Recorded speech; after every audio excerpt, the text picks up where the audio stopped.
नमस्कार साथियों, हमने कल एक खुलासा किया था। We had done an expose yesterday और हमने 3 लोगों से सवाल पूछे थे। माननीय प्रधानमंत्री जी से सवाल पूछे थे, सेबी की चेयरपर्सन से सवाल पूछे थे और आईसीआईसीआई बैंक से सवाल पूछे थे। इनमें से कौन मोहरा है और कौन खिलाड़ी है मुझे नहीं मालूम, लेकिन एक मोहरे का जवाब आया, आईसीआईसीआई का जवाब आया। उस बारे में थोड़ी चर्चा कर लें, क्योंकि उस जवाब से और सवाल खड़े हो जाते हैं। उस जवाब ने हमारा काफी काम आसान कर दिया। इस पूरे घोटाले का एक परत और खुली इस जवाब से। They have helped us in unlayering this exposé even further.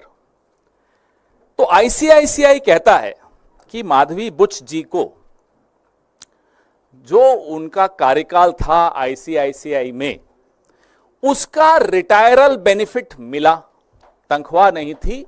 ये सेवानिवृत्ति के पश्चात जो उनको पैसा देना था वो था। अब मैं अपने साथियों से कहूंगा कि वो टेबल खोलें, क्योंकि वो टेबल बहुत कुछ बताता है। इसको थोड़ा आपको दिख रहा है ये टेबल अच्छी तरह? नहीं, यहां से पीछे दिख ही रहा। तो आप देखेंगे कि माधवी बुच जी आईसीआई से रिटायर हुई और उस वक्त उनको कुछ ग्रेच्युटी मिली। टेबल में आप देखिए 71,90,000 2013-14 में उनको ग्रेच्युटी मिली। उसके आगे लिखा हुआ है अलाउंस ग्रेच्युटी फंड। 2014-15 में 5,36,08,825 रुपए, ये हम मान लेते हैं 1 मिनट के लिए कि ये रिटायरमेंट कम्यूटेड जो पेंशन है ये उनको मिल गई। चलिए मान लिया। उसके बाद मुझे एक बात बताइए कि किसी भी व्यक्ति को रिटायरमेंट के पश्चात हर साल पेंशन का अमाउंट बदलता रहता है क्या? बीच में बंद हो जाता है क्या और फिर से शुरू हो जाता है क्या? कभी हुआ ऐसा? मैं बताता हूं कैसे हुआ। यहां अगर 2014-15 में सब सेटलमेंट हो गई आईसीआईसीआई की और माधवी बुच जी की, और 2015-16 में उस टेबल में आप देखिए कि उनको वहां से कुछ नहीं मिला, नो सैलरी लिखा हुआ है, तो फिर 2016-17 में फिर से क्यों मिलनी शुरू हो गई? ये ऐसी कौन सी पेंशन है? सेटलमेंट हो गया, 5 करोड़ के लगभग आपने दे दिया, ग्रेच्युटी आपने दे दी, फिर आपने देना बंद कर दिया, लेकिन 16-17 में फिर से शुरू कर दिया। ये बड़ी चमत्कारिक पेंशन है, फिर से मिल गई। ना केवल इतना, अब मैं आपको इस टेबल पे फिर से देखने को कहूंगा। इस टेबल में आपको 2007 से लेकर और 2013-14 जब तक वो आईसीआईसीआई में थी, उनकी तनख्वाह दिखाता हूं। एवरेज अगर आप इसकी निकालेंगे, if you take out the average salary, annual salary of Madhabi P Buch ji when she was in the ICICI between 2007-8 and 2013-14, the average comes out to be 130 lakhs, 1 crore 30 lakhs, 1 crore 30 lakh. और पेंशन का एवरेज कितना है साल का? 2 करोड़ 77 लाख। कौन सी ऐसी नौकरी है जहां पेंशन तनख्वाह से ज्यादा है, डबल से ज्यादा? ये तो हमें मालूम ही नहीं था। ये तो कल आईसीआईसीआई के जवाब जब आए तो रिसर्च की। पेंशन से ज्यादा तनख्वाह होती है, हमने बचपन से सुना था। तनख्वाह से ज्यादा पेंशन न्यू इंडिया में आने लग गई। कुछ लोगों को मिलती है, उसके लिए आपको मोहरा बनना पड़ता है, उसके लिए आपको प्यादा बनना पड़ता है। हम इस बात का जवाब, आईसीआईसीआई से हमें कोई गुरेज नहीं है, वो दे दें, हमें कोई दिक्कत नहीं। उम्मीद है कि माधवी पी बुच जी ये टेबल देखेंगी और जवाब देंगी कि ये 16-17 को फिर से पेंशन क्यों मिलनी शुरू हो गई, तथा कथित pension, the so called pension. वैसे मैं आपको बता दूं, ये वही साल है जब वो सेबी में होल टाइम मेंबर बन गई थी। तो जब सेबी में होल टाइम मेंबर बन गई तो फिर से तथाकथित पेंशन मिलनी शुरू हो गई। और पेंशन कितनी? 2,77,00,000 औसत एवरी ईयर। तनख्वाह कितनी थी? मैं फिर से दोहराता हूं, 1,30,00,000 सालाना औसत तनख्वाह 2007-8 से लेकर और 2014-15 तक। ऐसी नौकरी हम सबको भी मिलनी चाहिए जहां पेंशन तनख्वाह से ज्यादा हो। अब उन्होंने दूसरा मुद्दा आईसीआईसीआई ने जवाब दिया ईसॉप्स का। यह बड़ा महत्वपूर्ण मुद्दा है। जो एम्प्लॉइज स्टॉक ऑप्शन है, आईसीआईसीआई कहता है कि हमारे एम्प्लॉइज इंक्लूडिंग रिटायर्ड एम्प्लॉइज के पास एक चॉइस होती है एक्सरसाइज करने की अपना ईसॉप 10 साल वेस्टिंग के बाद तक। ये आईसीआईसीआई ने कल अपने जवाब में कहा। अब मैं आपका ध्यान आकर्षित करता हूं, जो उनकी ईसॉप पॉलिसी यूएस की, जैसे हमारे यहां सेबी होता है, यूएस में एसईसी होता है। अमेरिका की एसईसी की वेबसाइट पे आईसीआईसीआई ने जो अपनी ईसॉप की पॉलिसी डाली है वो तो कुछ और कहती है, हिंदुस्तान की वेबसाइट पे डाली नहीं। ये एक और सवाल है, आपने अपनी ईसॉप की पॉलिसी पारदर्शी तरीके से हिंदुस्तान की वेबसाइट पे क्यों नहीं डाली? चलिए, नहीं डाली होगी, कोई कारण होंगे। अब आइए आप, जो अमेरिका में एसईसी की वेबसाइट पे आईसीआईसीआई ने अपनी ईसॉप की पॉलिसी डाली है, वो कहती है कि former employees can exercise their ESOPs within a maximum of 3 months following their voluntary termination. अगर मैं आईसीआईसीआई से खुद इस्तीफा देता हूं या देती हूं, तो उस इस्तीफे की तारीख से 3 महीने के भीतर मैं अपने ईसॉप्स को वेस्ट कर सकता हूं, उसको मैं भुना सकता हूं, मैं ले सकता हूं। ये उन्हीं की पॉलिसी है, उन्हीं की वेबसाइट है, प्रेस रिलीज में लिंक है, खोल दीजिएगा, पढ़ लीजिएगा। तो ये 8 साल बाद माधवी बुच जी इस्तीफा देने के 8 साल बाद ईसॉप भुना रही हैं। ये कौन सी पॉलिसी के तहत भुना रही है? नई पॉलिसी कहां है, कौन सी वेबसाइट पे है? आईसीआईसीआई हमें बताए। We demand to know from ICICI. We can only go by the website of SEC where you have uploaded your policy which says that within 3 months of voluntary termination you can exercise your ESOPs. This lady in question, Miss Madhvi P. Buch, is exercising her ESOPs 8 years after she voluntarily terminated her services from ICICI. And strangely, the benefit that accrued to her coincided with her tenure in SEBI. अब जो share का value बढ़ा इस company की, उस बढ़ी हुई value में इन्होंने एक्सरसाइज किया अपना ईसॉप। और ये बड़ी अजीब सा संयोग है कि तब ये सेबी में थी। क्या ये लाभ, इस तरह का लाभ आईसीआईसीआई के बाकी तमाम कर्मचारियों को भी मिलता है? हम ये जानना चाहते हैं। या एक स्पेशल पॉलिसी है जो वेबसाइट पे भी नहीं है, वो कुछ लोगों के लिए है, कुछ प्यादों के लिए है, कुछ मोहरों के लिए है, किसके लिए है? मेरे आपके लिए नहीं है। अगर मैं आईसीआई में होता या आप आईसीआईसीआई में होते तो। लेकिन माधवी बुच जी 8 साल के बाद ईसॉप्स को एक्सरसाइज करती हैं। कौन सी पॉलिसी के तहत करती हैं, हम ये जानना चाहते हैं। फिर अब ईसॉप पे जो टीडीएस दिया, ईसॉप पे एक सवाल हम और पूछना चाहते हैं, मैं भूल गया, माफी चाहता हूं, कि जो ईसॉप्स आपने माधवी बुच जी को दिए वो कहां से दिए होंगे? वो एम्प्लॉइज ईसॉप्स ट्रस्ट से दिए होंगे, किसी का हक मार के दिए होंगे, और एम्प्लॉइज का आपने हक मारा और माधवी बुच जी को आपने उपकृत किया, उनको ऑब्लाइज किया। बताइए, अगर गलत है तो जवाब दीजिए। ईसॉप भी तो ट्रस्ट से ही आएगा। उस ट्रस्ट में जो ईसॉप्स हैं, अगर मैंने ज्यादा ले लिए तो विनीत जी को नुकसान होगा। कितने ऐसे कर्मचारियों को आपने नुकसान दिया और 8 साल बाद एक्सरसाइज करने का इनको अधिकार दिया, यह हम जानना चाहते हैं। अब आइए आप तीसरे और आखिरी मुद्दे पर। The last and the third point is the TDS on ESOPs. जो टीडीएस था ईसॉप्स पे आईसीआईसीआई ने दिया माधवी बुच जी के बिहाफ पर, हम ये जानना चाहते हैं कि क्या ये नीति, ये पॉलिसी तमाम आईसीआईसीआई के अधिकारियों और कर्मचारियों के लिए भी आप करते हैं कि उनका ईसॉप्स पे टीडीएस आप देते हैं? Do you do this? Do you extend this courtesy to every employee of ICICI that you pay the TDS on their behalf?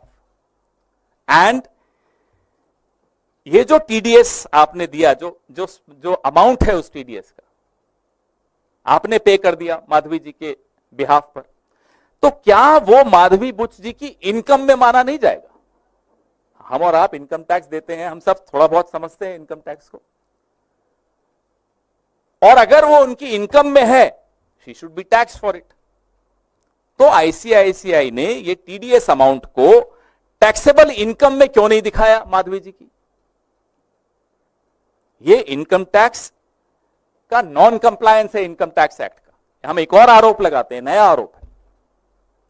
हम इंतजार करेंगे, आईसीआईसीआई जवाब देना चाहता है दे, एसईसी को भी दे कि साहब हमने जो आपकी वेबसाइट पे पॉलिसी डाली है अमेरिका की वो अलग है, हिंदुस्तान में हमने वेबसाइट पे नहीं डाली, लेकिन यहां अलग पॉलिसी है, और यहां भी माधवी जी के लिए एक अलग पॉलिसी है, बाकी कर्मचारियों के लिए अलग पॉलिसी है ईसॉप्स की। बताएं, वी डिमांड टू नो। नहीं तो माधवी जी जवाब दें। हमने कल भी उनको आग्रह किया था कि आप खुद जवाब दीजिए, नहीं तो हम हर दूसरे दिन आएंगे, कुछ नई बातें करेंगे, कुछ नए खुलासे करेंगे, क्योंकि अभी तो ये शुरुआत है। As I said, this is the tip of the iceberg. आपके सवाल, ये टेबल वापस लगा दीजिए ताकि ये देखते रहें।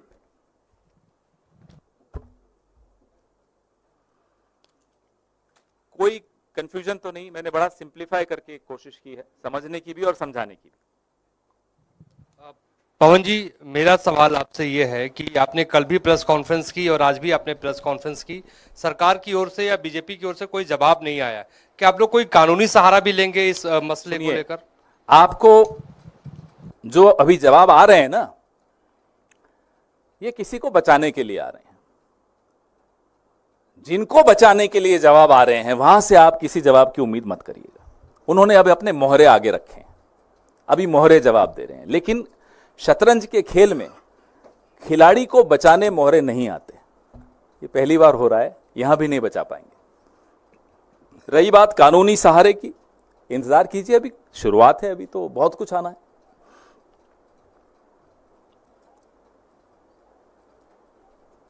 जी,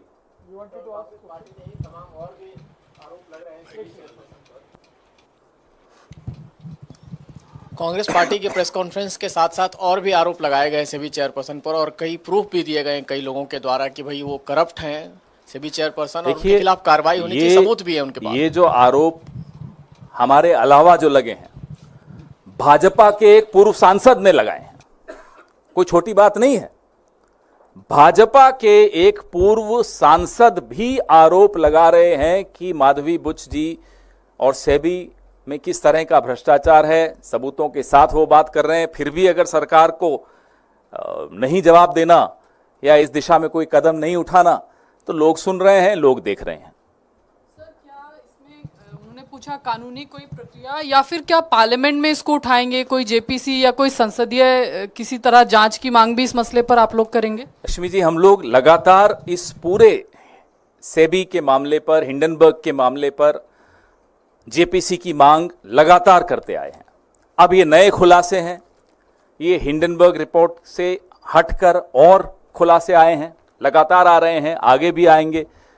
हमने पहले सोचा था कि हर 2 दिन बाद प्रेस कॉन्फ्रेंस करेंगे, लेकिन जवाब ऐसा मजेदार आया कि हमको लगा दूसरे ही दिन करनी चाहिए, वापस आज ही हम आ गए। लगातार हम आपको बताते रहेंगे, खुलासे करते रहेंगे। उसके बाद पार्टी और गठबंधन हमारा क्या निर्णय लेता है वो भी आपसे हम साझा करेंगे। आप जिस चीज को सैलरी कह रहे हैं उसको आईसीआईसीआई बैंक रिटायरल बेनिफिट्स बोल रहा है, तो आपके ग्राउंड्स क्या हैं ये कहने के कि this is a salary? I told you, how can the so-called retirement benefits or retiral benefits or pension be more than the salary that she drew when she was working in the ICICI. The average annual salary of Miss Madhavi P. Buch when she was employed with ICICI was 1 crore 30 lakh rupees annual salary, average. The average pension or the so-called retirement benefits turn out to be 2 crore 77 lakh per annum. Now how is it even possible? And in case this is retirement or pension, retiral benefits or pension, how come there was a break in 15-16 financial year and it resumes again in 16-17, which coincides with her appointment as whole-time member of SEBI? And if you see that table, therefore I want this table to be seen by you constantly. There is a particular year which says no salary. That ended her relationship with ICICI technically.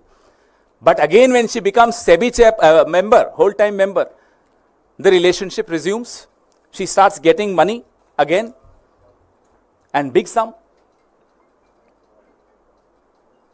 We in fact now want to demand that SEBI should come out clean, give a clarification, respond to our charges, because at the end of the day, it's the millions and millions of investors of this country whose confidence should remain in these regulatory bodies. That confidence should not get shaken. नहीं, अभी यही. Sir कौन? हाँ, इसके बाद आपका. सुभाष चंद्र जी से कुछ आपकी बातचीत हो गई है? उन्होंने जो आरोप लगाए, आपने जो सुना, हमने भी देखा. भाजपा के एक पूर्व सांसद हैं वो, उन्होंने भी गंभीर आरोप लगाए, कल ही लगाए, मैं रात को देख रहा था. तो अब हमें उनसे बातचीत नहीं करनी चाहिए, सेबी को हम सबसे बातचीत करनी चाहिए. आईसीआईसीआई ने तो बातचीत की है, और सबसे ज्यादा, अब मैं नहीं जानता कि वो खिलाड़ी हैं या प्यादे हैं, प्रधानमंत्री से भी हमने बोला है, सवाल उठाए हैं, वो भी जवाब दें. उन्होंने खुद माधवी बुच जी को अपॉइंट किया है, वो और गृह मंत्री ने मिलकर माधवी बुच जी को चेयरपर्सन ऑफ सेबी बनाया है. जवाब उनको देने चाहिए. ये अलग अलग फिगर्स है, उसको कैसे इंटरप्रेट करते हैं सर आप? यही हम पूछ रहे हैं, ये अलग अलग फिगर्स क्यों हैं? पेंशन अगर है तो फिगर सेम होना चाहिए. चलिए, कुछ हुआ होगा, हमें बताइए. फिर ये ब्रेक क्यों आया? फिर हमें बताइए कि पेंशन तनख्वाह से ज्यादा क्यों है? ये तमाम सवाल इसीलिए हमने पूछे क्योंकि ये टेबल जब आप देखते हो तो बहुत कुछ समझ भी आता है और कुछ और सवाल भी खड़े होते हैं, जैसा कि अब आपके जहन में एक सवाल खड़ा हुआ. पवन जी, भाजपा नेता अमित मालवीय ने एक ट्वीट किया, उसमें लिखा है कि जहां से हिंडनबर्ग ने छोड़ा है वहां से कांग्रेस शुरू किया. जब भी कांग्रेस कोई फर्जी एजेंडा चलाना होता है, खरगे या पवन खेड़ा को आगे कर दिया जाता है. मुझे ये बताइए, सवाल हमने प्रधानमंत्री से पूछा, सेबी से पूछा, सेबी की चेयरपर्सन से पूछा, आईसीआईसीआई से पूछा, ये बीच में आईटी सेल कहां से घुस गई? इनका भी कोई इंटरेस्ट है क्या? तो इस पर भी खुलासा हम करते हैं, जरा ढूंढते हैं. ये आईटी सेल चलाने का पैसा कहां से आ रहा है, ये भी हमें देखना चाहिए. कई लोग आके बताते तो हैं, अब और गंभीरता से लेंगे हम. माइक दीजिए इनको.